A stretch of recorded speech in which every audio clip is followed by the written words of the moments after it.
Olá, amigos! Mais uma vez estamos aqui juntos para o nosso estudo das obras de André Luiz e Chico Xavier. Estamos estudando Obreiros da Vida Eterna. Vamos ver que capítulo é hoje.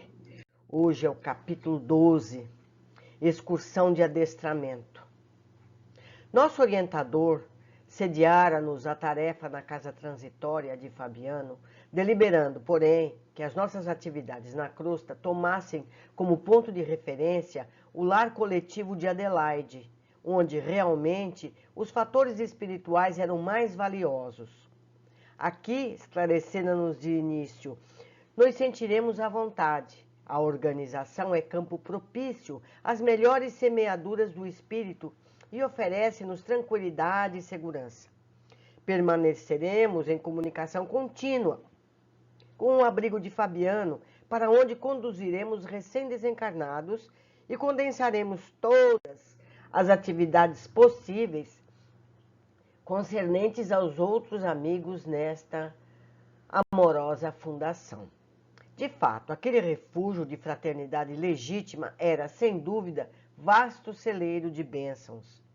Diversas entidades amigas operavam na instituição, prestando assistência e cuidados. Encontrava ali um dos raros edifícios da crosta, de tão largas proporções, sem criaturas perversas da esfera invisível. Olha que bênção!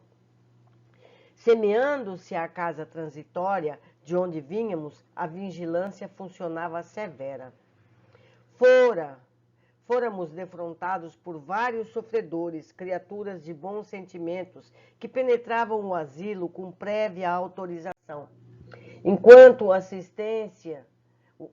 assistente se demorava em palestra com o dedicado Bezerra, tivemos permissão para visitar as dependências.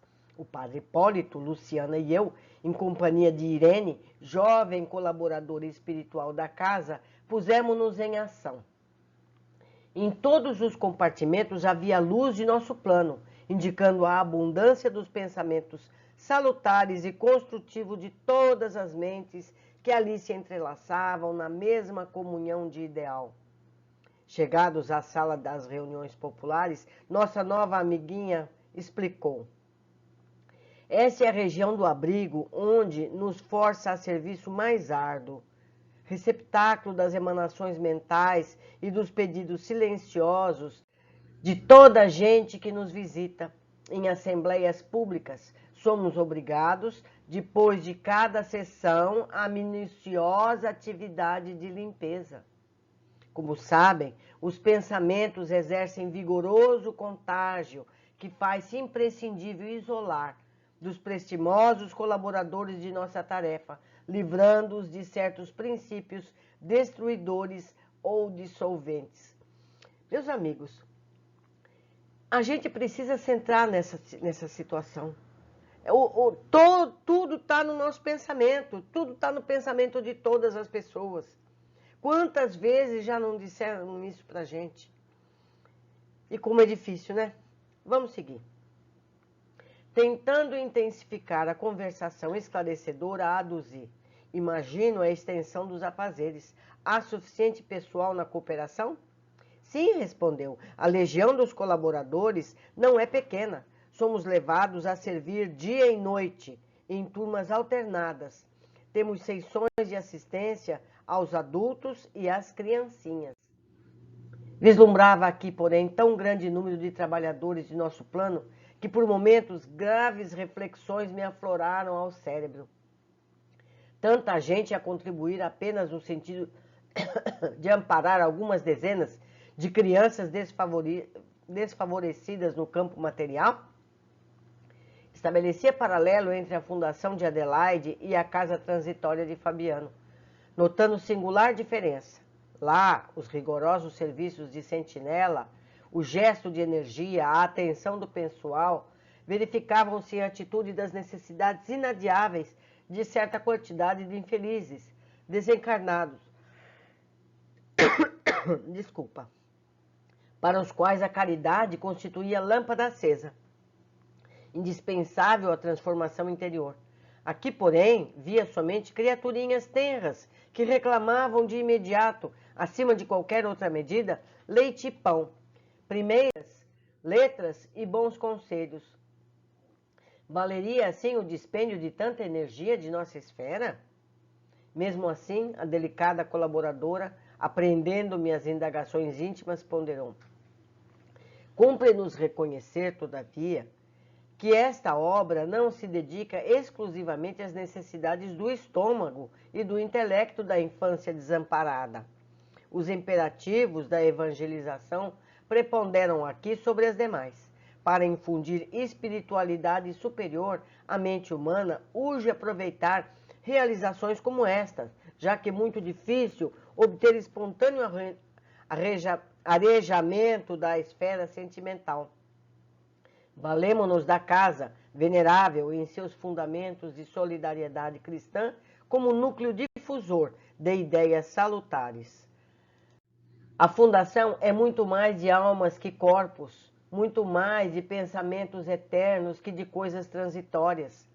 O diretor, o cooperador e o abrigado, recebendo as responsabilidades inerentes ao programa de Jesus, instintivamente se convertem nos instrumentos vivos da luz de mais alto, satisfazendo necessidades corporais, solucionamos problemas espirituais, entrelaçando deveres e difundindo-os com os nossos irmãos encarnados no setor de assistência, conseguimos criar bases mais sólidas à semeadura das verdades imorredouras. Realmente, as outras escolas religiosas não se esqueceram de materializar a bondade em obras de alvenaria. A Igreja Católica Romana dispõe de institutos avançados sob o ponto de vista material, abrigando a infância desfavorecida. Entretanto, aí, as concepções espirituais não se desenvolvem, acanhadas, que ficam nos moldes tirânicos dos dogmas obsoletos. O trabalho, pois, na maioria dos casos, circunscreve-se ao simples armazenamento de pão efêmero. As igrejas protestantes possuem, por sua vez, grandes colégios e congregações, distribuindo valores educativos com a juventude. Todavia, suas organizações se baseiam quase sempre mais na letra dos conceitos evangélicos que nos conceitos evangélicos da letra. Interessante. Irane sorriu, fez ligeiro intervalo e continuou. Não desejamos menosprezar os serviços admiráveis dos aprendizes do Evangelho nos variados campos religiosos. Todos são respeitáveis, se levados a efeito pelo devotamento do coração. Desejamos apenas destacar os valores iluminativos. Nos primórdios da obra cristã, não faltavam prestigiosas providências da política imperial de Roma, a fim de que os famintos e os esfarrapados recebessem trigo e agasalho, e até mesmo preceptores seletos, filiados a famosos centros culturais de gregos e egípcios. Porém, no intuito de incentivar a obra e legítima iluminação do espírito, Simão Pedro e os companheiros de apostolado obrigaram-se a longo programa de socorro aos infortunados de toda sorte. Nem todos os seguidores do Evangelho procediam das altas camadas sociais do judaísmo, como Gamaliel, o venerando rabino, cujo intelecto desenvolvido encontrou o mestre. A maioria dos necessitados encontraria em contato com Jesus através da sopa humilde ou do teto acolhedor, lavando leprosos, tratando loucos, assistindo órfãos e velhinhos desamparados. E os continuadores do Cristo davam trabalho a si próprios, dedicavam-se aos infelizes, esclarecendo-lhes a mente, e ofereciam lições de substancial interesse aos leigos da fé viva. Como não ignoram, estamos fazendo do espiritismo evangélico a recapitulação do cristianismo. O padre Hipólito aprovou benévolo. Sim, inegavelmente, precisamos estimular a formação de serviços que libertem o raciocínio para voos mais altos. Dentro de nosso esforço, prosseguiu Irene com lhaneza, quer dizer simplicidade e doçura. O imperativo primordial consiste na iluminação do espírito humano, com vistas à eternidade. Urge, no entanto, compreender que para a obtenção do desiderato é imprescindível fazer alguma coisa. Onde todos analisam, admiram ou discutem, não se levantam obras úteis para atestar a superioridade das ideias. Por isso, nossos mentores da vida divina apreciam o servo pela dedicação que manifeste a responsabilidade. O necessitado, o beneficiário, o crente, o investigador virão sempre aos nossos centros de organização da doutrina. E toda vez que exercitem um serviço cristão pela mediunidade ativa, pela assistência fraterna, pelos trabalhos de solidariedade comum, quaisquer que sejam, apresentam caracteres mais positivos de renovação. Porque a responsabilidade da realização do bem, voluntariamente aceita, transforma-se em traços animados entre dois mundos. O que dá é o que recebe. Como vem, a luz divina prevalece sobre a benemerência humana, porque esta, sem aquela, pode muitas vezes degenerar em personalismo devastador, compreendendo-se, todavia, em qualquer tempo, que a fé sem obras é irmã das obras sem fé. Olhe só. Continuou Irene em sua brilhante argumentação, ensinando-nos, vivaz, a ciência da fraternidade e do entendimento construtivo. Ouvindo-a, percebi, acima de toda preocupação individualista, que a difusão da luz espiritual na crosta terrestre não é ação milagrosa, mas edificação paciente e progressiva. As casas de benemerência social, sobre as águas pesadas do pensamento humano, funcionam como grandes navios de abastecimento à coletividade faminta de luz e necessitada de princípios renovadores. Passei a ver o estômago dos pequeninos em plano secundário, porque era a claridade positiva do Evangelho que inundava agora minha alma, convidando-me à contemplação feliz do futuro maior.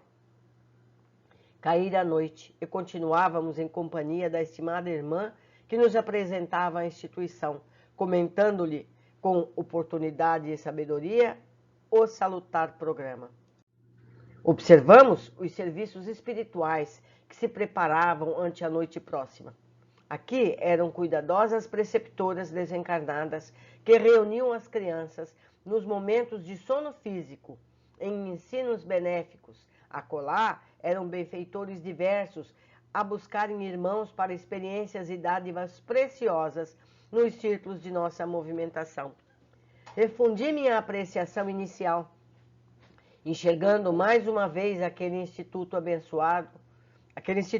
abençoada escola de espiritualidade superior, pelo ensejo de semeadura divina que proporcionava aos missionários da luz. Decorridos logo um tempo, já noite fechada, o assistente Jerônimo convocou-nos ao serviço. Irene acompanhou-nos à Câmara de Adelaide, ante o nosso dirigente se encontrava em conversação com outros amigos. Foi breve nas determinações. Após ouvir a nova amiguinha, que se colocava à nossa disposição para qualquer concurso fraterno, recomendou a Luciana e a Irene trouxessem a irmã Albina, ao passo que o padre Hipólito e eu deveríamos conduzir Dimas, Fábio e Cavalcante àquele compartimento de onde seguiríamos para a casa transitória de Fabiano, em excursão de aprendizado e adestramento. Ambos os grupos partimos em direção diversa. Utilizando a volitação com maestria, Hipólito interrogou-me bem-humorado. Já participara você desse serviço igual ao de hoje? Confessei que não, rogando-lhe esclarecimento. É fácil, tornou. Os que se aproximam da desencarnação das moléstias prolongadas, comumente se ausentam do corpo em ação quase mecânica. Os familiares terrestres, por sua vez, cansados das vigílias, tudo fazem por rodear os enfermos de silêncio e cuidado. Desse modo, não é difícil afastá-los para a tarefa de preparação. Geralmente, estão hesitantes, enfraquecidos, semi-inconscientes, mas nosso auxílio magnético resolverá o problema. Conservar-nos-emos nas extremidades, segurando-lhes as mãos e impulsionando por nossa energia, volitarão conosco sem maiores impedimentos. Recebi a explicação com interesse e em breve penetrávamos a modesta residência de Dimas. Aliviado por injeção repousante, não encontramos dificuldade para subtraí-lo à atenção dos parentes. Notando-nos a presença, saudou-nos a disposição fraterna e perguntou: "Oh, meus amigos, será hoje o fim? Como tenho suspirado pela libertação!" "Não, meu caro", acentuou Hipólito sorrindo, "é preciso tolerar mais um pouco. O descanso, porém, não tardará muito. Venha conosco, não temos tempo a perder." O ex-sacerdote recomendou-nos tomar a dianteira e, de mãos dadas, os três, rumamos para o rio, em busca de moradia de Fábio. Não se registraram obstáculos e, em reduzidos instantes, tomamo-lo à nossa conta. O companheiro ligou-se prazeroso à pequenina caravana. Ia tomar o caminho do hospital, de modo a procurar o terceiro, quando Hipólito ponderou: "Não convém conduzir todos de uma vez. Cavalcante permanece em grave desequilíbrio, exigindo cooperação mais substancial. Em vista disso, buscá-lo-emos na segunda viagem." Lembrando-lhe os desvarios, não tive recurso senão concordar. De regresso à Câmara de Adelaide, encontramos os demais à nossa espera. Irene e Luciana haviam trazido Albina para os trabalhos preparatórios. Sem perda de tempo, demandamos-nos à grande casa de saúde em busca de Cavalcante. Hipólito adivinhara. O doente mostrava-se muito aflito. Bonifácio, ao lado dele, cooperava devotadamente conosco, para desprendê-lo temporariamente do corpo oprimido. O enfermo, no entanto, se deixara tomar por horríveis impressões de medo, dificultando os nossos melhores esforços. Após trabalho ingente de magnetização do vago e em seguida a administração de certos agentes anestesiantes, destinados a propiciar brando sono, retiramo-lo do corpo, que permaneceu sob os cuidados de Bonifácio. Olha aqui, o plano espiritual aplicou anestésicos no corpo do Cavalcante. Veja que interessante, eu não marquei isso em amarelo na época. Quer dizer, a medicação do lado espiritual. Em minutos rápidos, punhamos de regresso. Com a aquiescência de Jerônimos, alguns amigos dos enfermos acompanhar-nos-iam à casa transitória. Dos 5 doentes, Adelaide e Fábio eram os únicos que se revelavam conscientes, a consciência mais nítida da situação. Os demais titubeavam, enfraquecidos, baldos de noção clara do que ocorria. O assistente organizou a corrente magnética, tomando posição guiadora. Cada irmão encarnado localizava-se entre 2 de outros nós, almas libertas do plano físico, mais experimentadas do campo espiritual. De mãos entrelaçadas para permutar energias em assistência mútua, utilizamos intensivamente a volitação, ganhando alturas. Adelaide e Fábio, logo habituados ao desdobramento, assumiram discreta atitude de observação e silêncio. Os outros, porém, comentavam o acontecimento em altos brados. "Oh, grande Deus!" exclamava Albina, rememorando passagens bíblicas. "Estaremos nós no glorioso carro de Elias? Dai-me forças, ó Pai de misericórdia." Expressava-se Cavalcante de alma opressa. "Falta-me a convicção geral. Ainda não recebi o viático. Oh, não me deixeis enfrentar os vossos juízos com a consciência mergulhada no mal." Suas rogativas sensibilizavam-nos o coração. Dimas, por sua vez, balbuciava exclamações ininteligíveis, entre assombrado e inquieto. Atravessada a região estratosférica, a ionosfera surgia-nos à vista, apressando enorme diferença por causa do fluxo intenso dos raios cósmicos em combinação com as emanações lunares. Importante. Aqui dá a ideia da altitude que eles estão. Eles estão na ionosfera. Espantado, Dimas perguntou em voz alta: "Que rio é esse?" "Ah, tenho medo. Não posso atravessá-lo. Não posso." O impulso magnético inicial fornecido por Jerônimo era, no entanto, excessivamente forte para sofrer solução de continuidade. ante tão débil resistência. E o grupo avançou sem recuos, até que, muito além, alcançamos o asilo de Fabiano, onde a irmã Zenóbia nos acolheu de braços carinhosos. Congregávamos todos nós, os componentes da missão socorrista, os enfermeiros e mais 6 amigos, esses últimos detentores de elevados conhecimentos. Em pequena sala, posta à nossa disposição, Gotuso, por gentileza, aplicou vigorosos recursos fluídicos em nossos tutelados, que os receberam como crianças incapacitadas de imediato julgamento, exceção de Adelaide e Fábio, que se mantinham cônscios do fenômeno. Em seguida, o prestimoso Jerônimo tomou a palavra e dirigiu-se a eles comentando: Amigos, o concurso desta noite não se destina à cura do corpo grosseiro, posto agora à distância pelas necessidades do momento. Tentamos revigorar-vos o organismo espiritual, preparando-vos o desligamento definitivo, sem alarmes de dor alucinatória. Devo confessar-vos que, retomando o vaso físico, experimentaríeis natural piora de vossas sensações, agravando-se-vos a tortura, porque os remédios da alma, na presente situação, intensificam os males da carne. Certificai-vos, portanto, de que as providências dessa hora constituem ajuda efetiva à libertação. De retorno ao antigo ninho doméstico, encerrada essa primeira excursão de adestramento, encontraríeis mais tristeza no terreno da crosta, mais angústia nas células físicas, mais inquietude no coração, porque a vossa mente, no processo das recordações instintivas, terá fixado com maior ou menor intensidade o contentamento sublime desse instante. Preparai-vos, pois, para vir até nós, solucionai os derradeiros problemas terrestres e confiai na providência divina. Logo após, verificou-se breve intervalo, durante o qual perceberíamos à vontade. Permaneceríamos à vontade. O assistente fora rápido nas explicações, esclarecendo-nos que condensava os assuntos em curtas sentenças, atendendo à incapacidade mental dos beneficiários, impotentes ainda para penetrar o sentido das longas dissertações. Com efeito, os companheiros recebiam parcialmente o alentador aviso.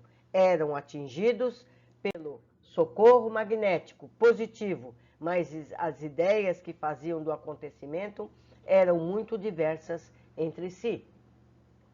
Cavalcante, com a expressão ingênua do menino, chamou-me em particular, indagando se estávamos no paraíso. Sentia-se aliviado, feliz, alegria enorme banhava-lhe o coração, e contente, reconfortado, acentuava: não será aqui o céu? Não consegui fazer-lhe sentir o contrário. Albina lembrava cenas bíblicas em suas interpretações literais do texto sagrado.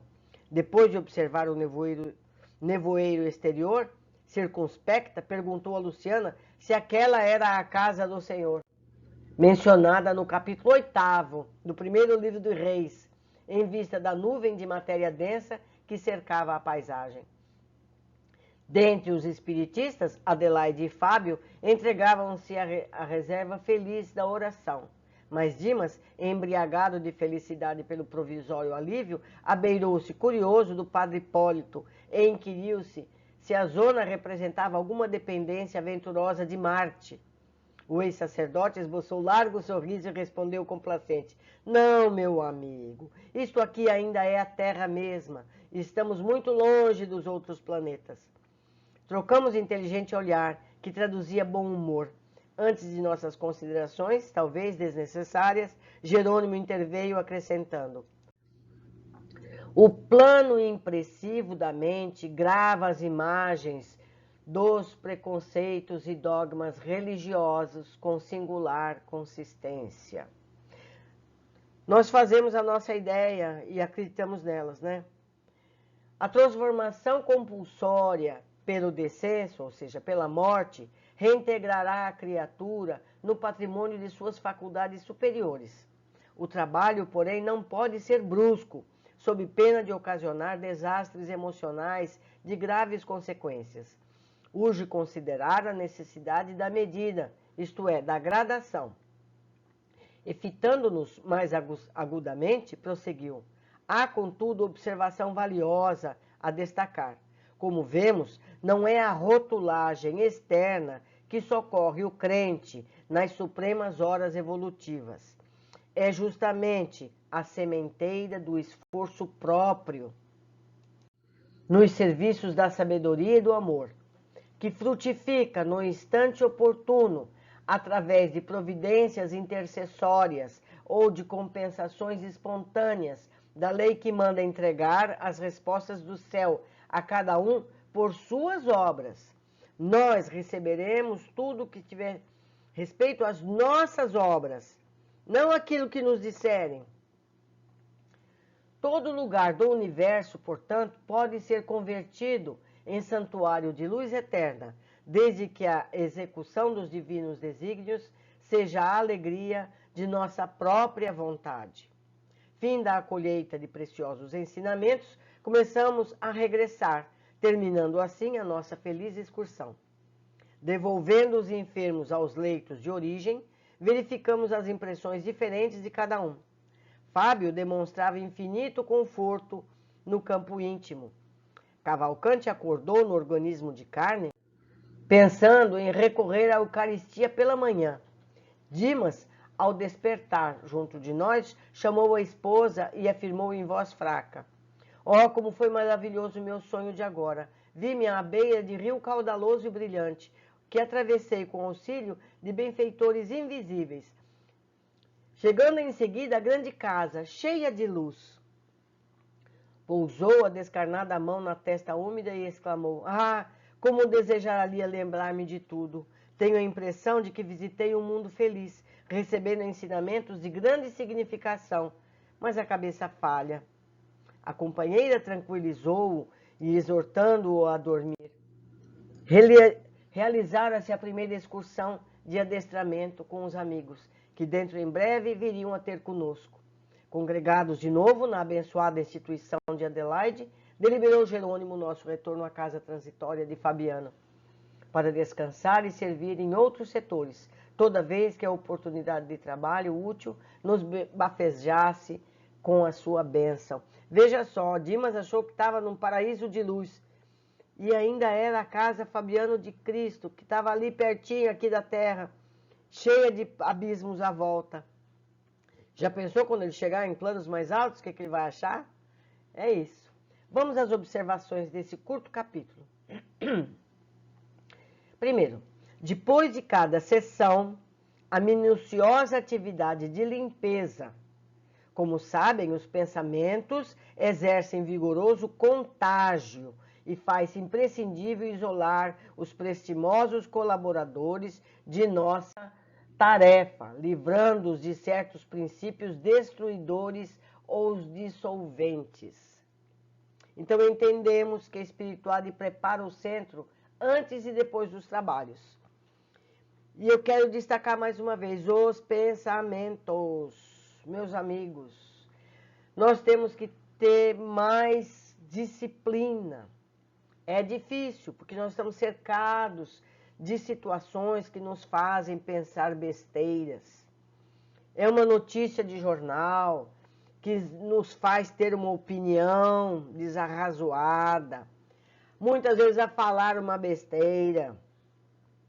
Tudo isso é entrave para nós mesmos. Vamos tentar ser mais disciplinados nessa tarefa. Tudo é treino. 2. André questiona sobre o grande número de auxiliares espirituais na casa de apoio às crianças carentes, quando se necessitava de auxiliares dos socorros da casa transitória. Foi explicado que ali não se dava apenas o alimento, mas as orientações do Evangelho, para que essas crianças fossem pessoas boas para o futuro. A difusão da luz espiritual na crosta terrestre não é ação milagrosa, mas edificação paciente e progressiva. Eu vou contar aqui uma vez, eu fiquei muito nervosa, eu falei certas coisas sobre certos componentes encarnados que cuidavam da administração pública, e eu recebi uma psicografia. Nessa psicografia foi dito que eles não estavam preocupados com esses corruptos dos governos, porque todos eles iam morrer um dia. Eles estavam preocupados com as crianças que iriam substituí-los.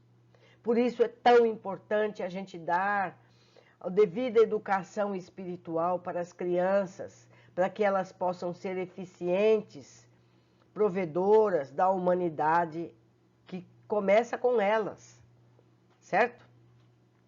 Vamos seguindo.